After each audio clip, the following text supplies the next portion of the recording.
आज संगमनेर शहर भारतीय जनता पक्षाच्या वतीने माजी केंद्रीय मंत्री, महाराष्ट्र राज्याचे माजी उपमुख्यमंत्री, दिवंगत लोकनेते स्वर्गीय गोपीनाथजी मुंडे साहेब यांचे चरित्र म्हणजे एक वादळी संघर्षयात्रा, महाराष्ट्राची प्रगती व गरजू नागरिकांचे कल्याण यासाठी त्यांनी आपले संपूर्ण जीवन समर्पित केले। यासोबतच भाजपा विचारधारा महाराष्ट्राच्या कानाकोपऱ्यामध्ये रुजवण्यासाठी त्यांनी मोलाचे योगदान दिले। त्यांचे जीवन आणि त्यांचे विचार सदैव प्रेरणा देत राहतील। संघर्षयोद्धे स्व.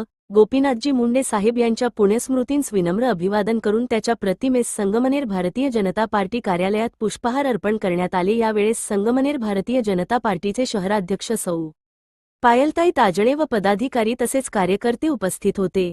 यावेळी राम जाजू, राजेंद्र सांगळे, सीताराम मोहरीकर, भारत गवळी, दीपक भगत, भरत फटांगरे, आसिफखान पठाण, बबलू काझी, दिलीप रावल, सुधाकर गुंजाळ, हरीश चकोर, दिनेश सोमाणी, अरुण कुलकर्णी, भाऊ जाखडी, कल्पेश पोगुल, आशिष ताजने, कैलास भरितकर, विकास गुळवे, गिरीश ससाणे, अनुराग ताजने, संतोष पठाडे, श्रीकांत कासट, दीपेश ताटकर, अमोल रनाते, प्रेम भालसिंग, विशाल येनगंदुल, पांडुरंग शेराल, रवी उडता, श्रीनिवास वलुसा, शुभम कोकणे, ज्योतिताई भोर, कांचनताई ढोरे, अरुणा पवार, सुरेखा खरे, अंजना भालसिंग, रुपाली कानकाटे, सौ मनीषा कांबळे, रेश्मा खांडरे, गोरक्ष कापकर, हर्षवर्धन खुळे, श्याम कोळपकर, मनीषा शिंदे, संतोष डोगमरे यासह संगमनेर शहरातील पदाधिकारी व कार्यकर्ते मोठ्या संख्येने उपस्थित होते।